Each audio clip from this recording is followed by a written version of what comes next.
नमस्कार दोस्तों, welcome to study 24। Bihar में एक बार फिर से जो है बिहार राशन डीलर भर्ती 2025 जो है वो शुरू हो चुकी है। ये वैकेंसी जो है दोस्तों बिहार में 2018 तक ही हुआ था।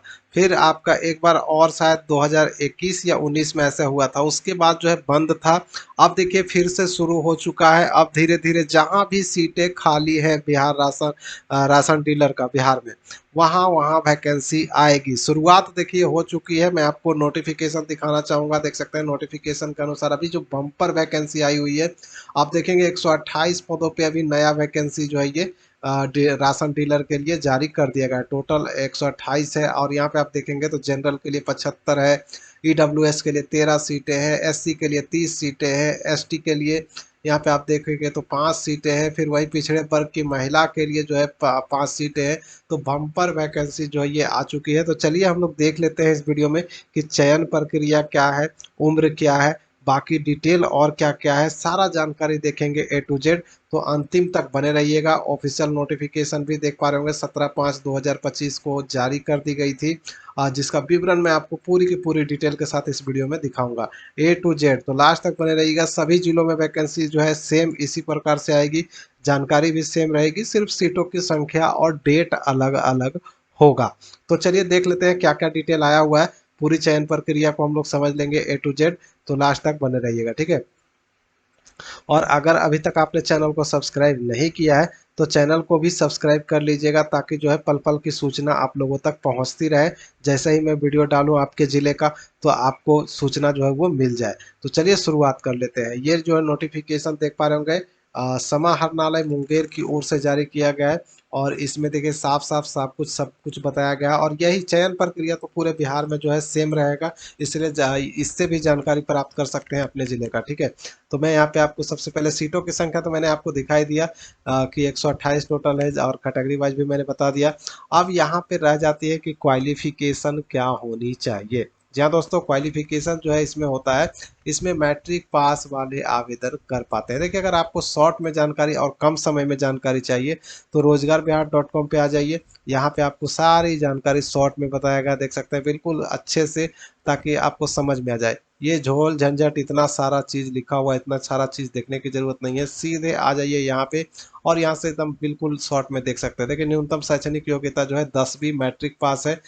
इसमें भी यही चीज़ें आपको बताई गई है। देख सकते हैं न्यूनतम योग्यता आवेदक का मैट्रिक पास और वयस्क होना आवश्यक है। वहीं उम्र के बारे में अगर आप इसमें देखेंगे तो देख पा रहे होंगे बताया गया कि अधिक योग्य को और अधिक उम्र वाले को, ठीक है, अधिक उम्र वाले को प्राथमिकता दी जाएगी। यानी कम से कम उम्र कितना होना चाहिए, तो कम से कम जो है दोस्तों आपकी उम्र 18 साल होनी चाहिए। 18 से 50 तक जो है मैक्सिमम आप आवेदन कर सकते हैं। एससी एसटी वालों को 59 तक जो है आवेदन करने का मौका मिलता है। तो आपकी उम्र कितनी भी हो उससे कोई फर्क नहीं पड़ता है, सिर्फ 18 से ज़्यादा होना चाहिए। लेकिन चयन प्रक्रिया में जो है जिनका उम्र ज़्यादा होगा उनको पहले चयन किया जाएगा। ये नियम सभी जिलों में सेम रहेगा, ठीक है। अब देखिए यहाँ पे बताया गया है, उचित मूल्य की दुकान के आवंटन में प्राथमिकताएं निम्न प्रकार होंगी: स्वयं सहायता समूह, महिलाओं की सहयोग समितियां, पूर्व सैनिकों की सहयोग समितियां, या शिक्षित बेरोजगार, ठीक है। अगर आप शिक्षित बेरोजगार हैं तो भी आवेदन कर सकते हैं, या फिर संबंधित पंचायत अथवा वार्ड के निवासी को प्राथमिकता दी जाएगी। जिस जिस भी जिले से वैकेंसी आएगी या जिस भी पंचायत या वार्ड में सीटें जो रहेगी, उस जिले उस पर वार्ड अथवा पंचायत का जो निवासी होगा उसको सबसे पहले प्राथमिकता दी जाएगी चयन में, ठीक है। और कंप्यूटर ज्ञान वगैरह जो रखने रखने वाले योग्य उम्मीदवार होंगे उनको ज़्यादा जो है प्राथमिकता मिलने वाली है, ठीक है। कंप्यूटर की जानकारी अगर अच्छी है तो आपका सबसे पहले चयन होगा, क्योंकि आपको पता है सारा के सारा जो है ऑनलाइन सिस्टम कर दिया गया है। तो इसीलिए जो है कंप्यूटर अगर आप जानते हैं तो आपके लिए बहुत अच्छा होगा। अब देखिए और मैं यहाँ पे आपको दिखाना चाहूँगा कि इसमें डॉक्यूमेंट वगैरह क्या लगेगा। डॉक्यूमेंट भी देखिए यहाँ पे ज़्यादा कुछ नहीं है। देख सकते हैं इच्छुक व्यक्ति विहित प्रपत्र अनुसूची 1 में आवेदन करेंगे। अगर आप जनरल व्यक्ति हैं तो आप अनुसूची 1 प्रपत्र 1 में आपको आवेदन करना है। वहीं अगर आप स्वयं सहायता समूह के माध्यम से चला रहे हैं तो इसको आपको अलग से दिया गया है फॉर्म, अनुसूची 2, ठीक है। देखिए स्वयं सहायता समूह महिलाओं के लिए अनुसूची 2 है। पूर्व सैनिकों की सहयोग समितियों के लिए भी अनुसूची 2 फॉर्म दिया गया है, ठीक है। तो अलग अलग फॉर्म दिया गया। अगर आप सिर्फ शिक्षित बेरोजगार हैं तो प्रपत्र 1 में ही आपको आवेदन करना है। अगर 2 में कर देंगे तो आपका फॉर्म रिजेक्ट हो जाएगा। यहीं पे लोग जो है बहुत ज़्यादा गलती करते हैं, तो जो है फॉर्म रिजेक्ट हो जाता है तो कहते हैं कि पैसा लेता है इसीलिए होता है। नहीं, आप गलती करते हैं इसलिए फॉर्म रिजेक्ट हो जाता है। प्रपत्र 1 और प्रपत्र 2 अलग अलग चीज़ें हैं, तो अलग अलग में जिसमें भी आपकी एलिजिबिलिटी है वही आवेदन करिएगा। चलिए आवेदन कहाँ जमा करना है, तो देखिए यहाँ पे बताया गया अपना आवेदन पत्र भरकर अपने संबंधित अनुमंडल कार्यालय में जमा करेंगे, ठीक है। विहित प्रपत्र के साथ निम्नलिखित कागजात जमा किया जाना अनिवार्य होगा। कौन कौन से कागजात लगेंगे आपको आवेदन करने में? पहला तो आपका आवासीय प्रमाण पत्र लग जाएगा। अगर आप SC ST या आरक्षण का दावा करते हैं तो आप यहाँ पे आरक्षण का दावा के लिए जो है जाति प्रमाण पत्र आपको देना होगा। देख सकते हैं बताएगा जाति प्रमाण पत्र आपको देना होगा। और एक चरित्र प्रमाण पत्र जो आपका SP ऑफिस से बनेगा, SP वाला चरित्र प्रमाण पत्र आपको लगाना होगा। आय प्रमाण पत्र लगाना होगा, ठीक है। शैक्षणिक योग्यता प्रमाण पत्र लगाना होगा। जो भी आपके पास, अगर आपने ग्रेजुएशन कर रखा है, मैट्रिक पास कर रखा है, इंटर पास कर रखा है, ग्रेजुएशन पास कर रखा है, कंप्यूटर पास कर रखा है, जितने भी आपके पास शैक्षणिक योग्यता है सभी लगा दीजिए। जितना लगाइएगा उतना ज़्यादा आपका चयन होने का संभावना ज़्यादा रहेगा, ठीक है। तो और देखिए अनियोजन प्रमाण पत्र। अनियोजन प्रमाण पत्र क्या होता है ये आपको बहुत कम ही लोग बताया होगा, मैं बता देता हूँ। अनियोजन प्रमाण पत्र एक शपथ पत्र एफिडेविट बनवाया जाता है जिसमें आपको कहा जाता है कि आपके द्वारा कोई भी नौकरी या जॉब में नहीं है। यही आपको उस एफिडेविट में करवाना होता है, तो एफिडेविट लगता है, ठीक है। यही आपका अनियोजन प्रमाण पत्र होगा कि आपको कोई नौकरी नहीं है, आप बेरोजगार हैं, यही सब चीज़ें, ठीक है। और सातवां देखिए व्यापार स्थल की विवरणी, कहाँ पे आप काम करेंगे यानी कहाँ पे आप अपना दुकान खोलेंगे जन वितरण प्रणाली का, तो वो स्थान की जानकारी आपको देनी होगी पूरा डिटेल के साथ, नक्शा वगैरह, ठीक है। और पर्याप्त पूंजी का साक्ष्य, ऐसे ही नहीं कि जो बनाया जो भर दिया। इसमें आपको पैसा भी लगता है। जैसे कि अगर आपको गेहूं चावल वहां से लाना है अपने दुकान पे, तो आपको पहले पैसा देना होता है वहाँ। तो वो पूंजी आपको दिखाना होगा कि आपके पास पूंजी है कि नहीं है, ठीक है। और एक शपथ पत्र भी देना होगा। और दिव्यांग वगैरह है तो आपको दिव्यांग श्रेणी का दिव्यांगता प्रमाण पत्र भी देना होगा, ठीक है। अगर आप मुंगेर जिले से हैं तो ये जो मैं आपको डिटेल दिखा रहा हूँ मुंगेर जिले वाला है। तो मुंगेर जिले का लास्ट डेट जो है आवेदन करने की अंतिम तिथि जो है 25 जून 2025 है। शाम 5 बजे तक आप अपना आवेदन भर के अनुमंडल कार्यालय सदर मुंगेर में जाके जमा करेंगे, ठीक है। और बाकी आप अपना अपना जिला का देखिएगा, अपने अपने डिस्ट्रिक्ट में पता करिएगा कि आपका डिस्ट्रिक्ट में कब वैकेंसी आ रही है, या फिर जैसे जैसे आएगी मैं आपको वीडियो लेके आता ही रहूँगा। तो चैनल को जल्दी से सब्सक्राइब कर लीजिए ताकि आपको पता चल जाए। देखिए और क्या क्या जानकारी जरूरी है जो मैं आपको यहाँ पे बता देना चाहूँगा, ठीक है।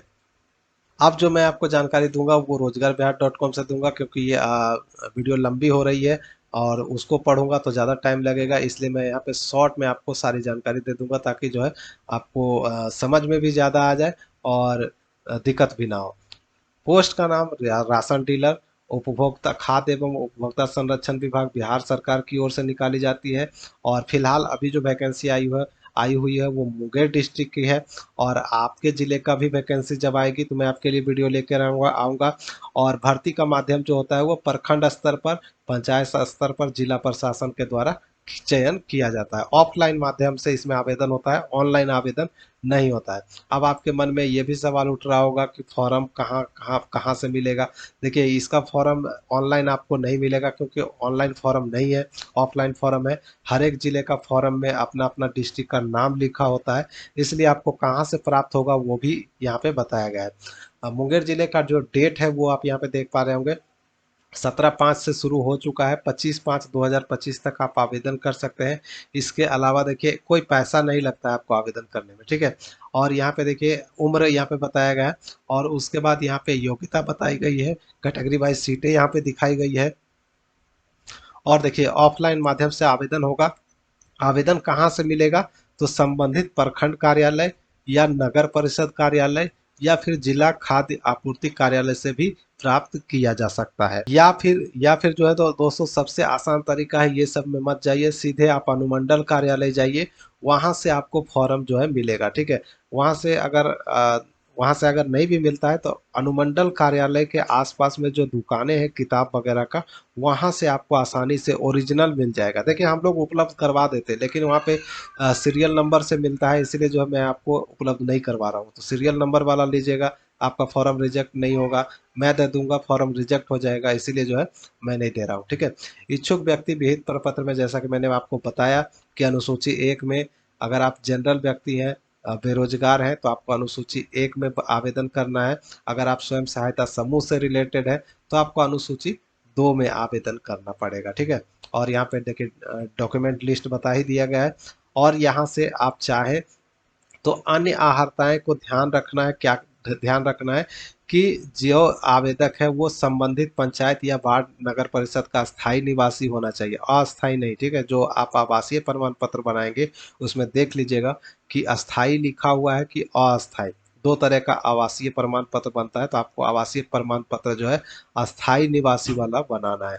ठीक है, और उसके बाद जो है आवेदक का कोई भी प्रकार का आपराधिक मामला दर्ज नहीं होना चाहिए, थाने वगैरह में केस वगैरह ना चल रहा हो, और आपके पास बैंक खाता, आधार कार्ड, पैन कार्ड और आवश्यक दस्तावेज जो है वो होने चाहिए। साथ में यहाँ पे चयन प्रक्रिया मैंने बता दिया, चयन प्रक्रिया जो है बिल्कुल मेधा सूची के आधार पे होता है। जितनी आपकी योग्यता ज़्यादा होगी और उसमें चयन का चांस ज़्यादा होगा, और आपकी क्वालिफिकेशन और आपका उम्र, यही दो चीज़ मायने ज़्यादा रखता है। जितना ज़्यादा उम्र होगा, जितना ज़्यादा क्वालिफिकेशन होगा, आपका चयन होने का संभावना ज़्यादा होगा। बस यही ध्यान रखना है। ठीक है, और सूची का जो है चयन प्रक्रिया जो है लॉटरी के प्रणाली के माध्यम से होता है, यानी मेरिट बेसिस पे चयन किया जाता है। ठीक है, अब देखिए यहाँ पे ऑफिशियल नोटिफिकेशन डाउनलोड कर सकते हैं। आप अपने ज़िले का कैसे चेक करेंगे, ऑल डिस्ट्रिक्ट लिंक पे आएंगे और यहाँ पे देखिए क्लिक करेंगे तो आपका देखिए सारे के सारे ज़िले का लिंक यहाँ पे खुल जाएगा। ठीक है, सारे के सारे ज़िले पे लिंक खुल जाएगा।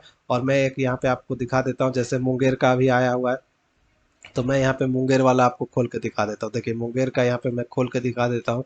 जैसे इस पर क्लिक किए, आप देखिए यहाँ पे आपको नोटिफिकेशन देखने को मिलेगा। देखिए यहाँ पे आपको देखने को मिल रहा होगा नोटिस, नोटिफिकेशन। देखिए नोटिफिकेशन देखने को मिल रहा है, इस पे आप क्लिक करेंगे या रिक्वायरमेंट सेक्शन पे भी क्लिक करेंगे तो आपको देखने को मिल जाएगा। देखिए यहाँ पे district supply officer general information 19/5/2025, देखिए इस पे क्लिक करेंगे तो आपका नोटिस जो है ये वाला देखिए डाउनलोड हो गया। तो इसी प्रकार से आप अपने अपने ज़िले का चेक करेंगे और डाउनलोड करेंगे। देखिए डाउनलोड हो गया। तो इसी प्रकार से आप अपना अपना जो है चेक करेंगे और आपका ज़िले का वैकेंसी चेक कर लेंगे। ठीक है, मिलते हैं नेक्स्ट वीडियो में नेक्स्ट अपडेट के साथ। तब तक के लिए बाय। वीडियो को ज़्यादा से ज़्यादा शेयर कर दें, चैनल को सब्सक्राइब कर ले पल पल की अपडेट के लिए। नेक्स्ट वीडियो में मिलते हैं नेक्स्ट अपडेट के साथ, तब तक के लिए बाय। जय हिंद, जय बिहार।